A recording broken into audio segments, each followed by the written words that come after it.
আজকের এই ভিডিওতে এএফআর টেকনোলজি ইউটিউব চ্যানেলের একটি এডিট ব্রেকডাউন করব। একজন ভাই ইনবক্সে এই চ্যানেলের একটি ভিডিও পাঠিয়ে টিউটোরিয়াল চেয়েছেন, তো চলুন প্রিভিউ দেখে নেই। ফেসবুকের অ্যাপে আসার পর আপনার প্রোফাইল আইকনে ক্লিক করবেন, দেন হচ্ছে আপনার প্রোফাইল প্লাস নাম এটার উপর ক্লিক করবেন। আর এই ভিডিওর এডিটিংটি আমরা এলাইট মোশনেই শিখব। যাদের elite motion pro version apps লাগবে আমার টেলিগ্রামে যুক্ত হতে পারেন, লিংক বায়োতে রয়েছে। মোবাইল স্ক্রিনে যাওয়ার আগে সবার কাছে একটাই রিকোয়েস্ট, ভিডিওতে একটি লাইক, আর যারা সাবস্ক্রাইব করেন নাই সাবস্ক্রাইব করে পাশে থাকবেন। চলুন ভিডিওটা শুরু করা যাক। প্রথমে এলাইট মোশন ওপেন করে যে কোনো একটি ব্যাকগ্রাউন্ড অ্যাড করবেন, এরপরে আপনার নিজের ভিডিওটি ইনপুট করবেন। তারপর যে জায়গায় অ্যানিমেশন তৈরি করতে চাচ্ছেন সেখানে এসে একটি বিট অ্যাড করবেন, এরপরে হালকা একটু সামনে গিয়ে আরেকটি বিট অ্যাড করবেন। তারপর প্লাস আইকনে ক্লিক করে যে কোনো একটি লগো অ্যাড করে নেবেন। আমি ফেসবুকের লগোটি অ্যাড করলাম এবং তার সাইজকে একটু ছোট করে ঠিক এই কর্নারে ঠিকঠাক মতো বসিয়ে দিবেন। ফেসবুক লগোকে আরো প্রফেশনাল দেখানোর জন্য অ্যাড ইফেক্টে ক্লিক করে স্মুথ এন্ড বেভেল নামে ইফেক্টটি অ্যাড করবেন এবং তার রেডিয়াসকে 25 করে দিবেন। তারপর মুভ এন্ড ট্রান্সফর্মে ক্লিক করে 3 জায়গায় কিফ্রেম বসাতে হবে, মুভ, রুটেড এবং স্কেলে। এবার একটি কিফ্রেম বসিয়ে আঙ্গুল দিয়ে চাপ দিয়ে ধরে আগের বিটে কিফ্রেমটি মুভ করেন। আবার একটি কিফ্রেম বসান, রুটে গিয়ে সেম ভাবে এবং স্কেলে গিয়ে সেম ভাবে দুটি দুটি করে কিফ্রেম বসিয়ে নিন। এবার মুভ অপশনে ক্লিক করে লগোকে ঠিক এইভাবে এই জায়গায় মুভ করে নেবেন। তারপর রুটেড অপশনে ক্লিক করে 360 ডিগ্রি রোটেট করে নেবেন। এরপর স্কেলে ক্লিক করে লগোর সাইজকে একদম ছোট করে নেবেন। এবার প্রত্যেকটা কিফ্রেমে সেম গ্রাফ অ্যাড করে নেবেন। এরপর আবার লগোতে ক্লিক করে অ্যাড ইফেক্টে ক্লিক করে মোশন ব্লার ইফেক্টটি অ্যাড করবেন এবং তার টুনসকে 0.75 করে দিবেন। এবার বিট মার্ক গুলা তুলে তার পাশে আরো দুটি বিট মার্ক অ্যাড করুন। এবার আপনার গ্যালারি থেকে স্ক্রিন রেকর্ডটি অ্যাড করুন আর এই জায়গায় ক্লিক করে হালকা একটু ক্রপ করে নিন। এবার মুভ এন্ড ট্রান্সফর্মে ক্লিক করে স্ক্রিন রেকর্ডকে ঠিক লগোর উপর এইভাবে বসিয়ে দিন। এরপরে স্ক্রিন রেকর্ডের উপর টাচ করে ধরে লগোর নিচে ঠিক এইভাবে মুভ করে দিন। তারপর প্লাস আইকনে ক্লিক করে একটি রেক্ট্যাঙ্গেল শেপ অ্যাড করবেন এবং তার সাইজকে ঠিক এইভাবে বাড়িয়ে নেবেন যাতে লগোর নিচে যে স্ক্রিন রেকর্ড আছে সেটা দেখা না যায়। এরপর রেক্ট্যাঙ্গেলে টাচ করে উভয় বিটে দুটি কিফ্রেম বসিয়ে দ্বিতীয় কিফ্রেমে গিয়ে নিচের দিকে মুভ করে দিবেন এবং একটি গ্রাফ অ্যাড করে নেবেন।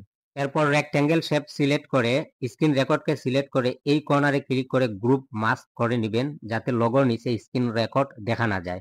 এরপর ফেসবুক লগোর উপর ক্লিক করে একটি কিফ্রেম বসাও, এরপরে সামনে গিয়ে আরেকটি কিফ্রেম বসিয়ে নিচের দিকে ঠিক এইভাবে মুভ করে দাও। এরপরে একটি গ্রাফ অ্যাড করে দাও। গ্রাফ সবগুলাই একই অ্যাড করবেন। এবার হালকা একটু সামনে গিয়ে আরেকটি বিট মার্ক অ্যাড করুন। এরপরে আগের যে বিট মার্ক গুলো আছে সেগুলো উঠিয়ে দিন।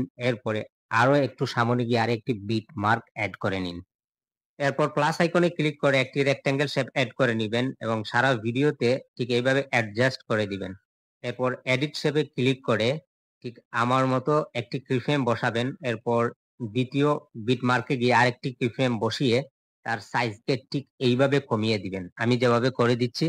আর একটি গ্রাফ অ্যাড করবেন, প্রত্যেকটা গ্রাফ যেন একই হয়। এরপর এই রেক্ট্যাঙ্গেল লেয়ার সিলেক্ট করে আর আপনার মূল ভিডিও লেয়ারটি সিলেক্ট করে ঠিক এই চিহ্নতে ক্লিক করে গ্রুপ মাস্ক করে নেবেন। এরপর মূল ভিডিওতে ক্লিক করে বর্ডার এন্ড শ্যাডোতে ক্লিক করে অ্যাড বর্ডারে ক্লিক করে সাইজে ক্লিক করে একটি কিফ্রেম অ্যাড করবেন। হালকা একটু সামনে গিয়ে আরেকটি কিফ্রেম অ্যাড করবেন এবং সাইজকে একটু বাড়িয়ে দিবেন আর উভয় কিফ্রেমের মধ্যবর্তী আগের মতো সেম গ্রাফটি অ্যাড করে নেবেন। এবার ভিডিও লেয়ারে ক্লিক করে মুভ এন্ড ট্রান্সফর্মে ক্লিক করে একটি কিফ্রেম বসাবেন, স্কেলে টাচ করে আরেকটি কিফ্রেম বসাবেন, সামনে গিয়ে আরো একটি কিফ্রেম বসাবেন এবং মুভে আরেকটি কিফ্রেম বসিয়ে ঠিক এইভাবে সাইড দিয়ে মুভ করে দিবেন আর স্কেলে ক্লিক করে সাইজটা একটু ছোট করে নেবেন আর উভয় কিফ্রেমের মধ্যবর্তী সেম গ্রাফ অ্যাড করবেন। এবার স্ক্রিন লেয়ারে ক্লিক করে মুভ এন্ড ট্রান্সফর্মে গিয়ে একটি কিফ্রেম বসাবেন, স্কেলে ক্লিক করে আরেকটি কিফ্রেম বসাবেন, সামনে গিয়ে আরেকটি কিফ্রেম বসিয়ে ঠিক এইভাবে সাইড দিয়ে মুভ করবেন এবং স্কেলে ক্লিক করে তার সাইজকে বাড়িয়ে ঠিক এইভাবে বসিয়ে নেবেন। উভয় কিফ্রেমে সেম গ্রাফ অ্যাড করবেন। এরপর হালকা একটু সামনে গিয়ে আমি যেভাবে চারটি একসাথে বিট মার্ক অ্যাড করতেছি ঠিক এইভাবে অ্যাড করবেন। এবার প্লাস আইকনে ক্লিক করে একটি রাউন্ডেড রেক্ট্যাঙ্গেল অ্যাড করব এবং আমি যে জায়গাকে জুম করতে চাচ্ছি ঠিক এই জায়গায় বসিয়ে তার সাইজকে নিজের মতো করে অ্যাডজাস্ট করে ঠিক এইভাবে করে নিব। এরপর রেক্ট্যাঙ্গেলকে ডুপ্লিকেট করে নিব, ডুপ্লিকেট শেপকে হাইড করে দিব। এরপর স্ক্রিন রেকর্ড লেয়ারে ক্লিক করে ডুপ্লিকেট করে নিব, আর ডুপ্লিকেট পার্টে ক্লিক করে বিটমার্কের ভিতর অংশ রেখে বাকিটুকু কাট করে ফেলে দিব। এরপর রাউন্ডেড শেপ সিলেক্ট করে এরপর ডুপ্লিকেট স্ক্রিন রেকর্ড সিলেক্ট করে ঠিক এই চিহ্নতে ক্লিক করে গ্রুপ মাস্ক করে নিব।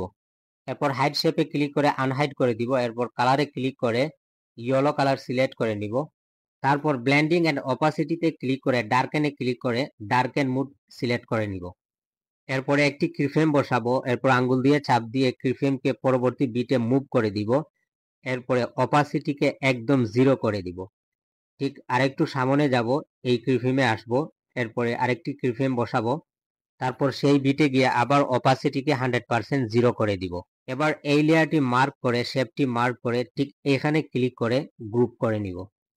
এরপর মুভ এন্ড ট্রান্সফর্মে ক্লিক করে স্কেলে ক্লিক করে একটা কিফ্রেম বসাবো, পরের বিটে গিয়ে আরেকটি কিফ্রেম বসিয়ে সাইজকে জুম করে নিব ঠিক এইভাবে। তারপরে পরবর্তী বিটে যাব, গিয়ে একটি কিফ্রেম বসাবো, পরের বিটে গিয়ে আরেকটি কিফ্রেম বসাবো এবং সাইজকে ঠিক আগের মতো ছোট করে দিব ঠিকঠাক মতো। তারপর হালকা একটু সামনে গিয়ে প্রত্যেকটি লেয়ারকে সিলেক্ট করে বাকি অংশটুকু কাট করে ফেলে দিব। দেন আমাদের কাজ কমপ্লিট হয়ে গেল। এবার এখানে ক্লিক করে এক্সপোর্ট করে নিব, তারপর দেখব আমাদের এডিটটা কেমন তৈরি হলো। আজকের এই ভিডিওতে AFR টেকনোলজি ইউটিউব চ্যানেলের নেক্সট ভিডিওতে নিয়ে আসব আপনারাও কিভাবে আমার মতো স্টুডিও সাজাবেন।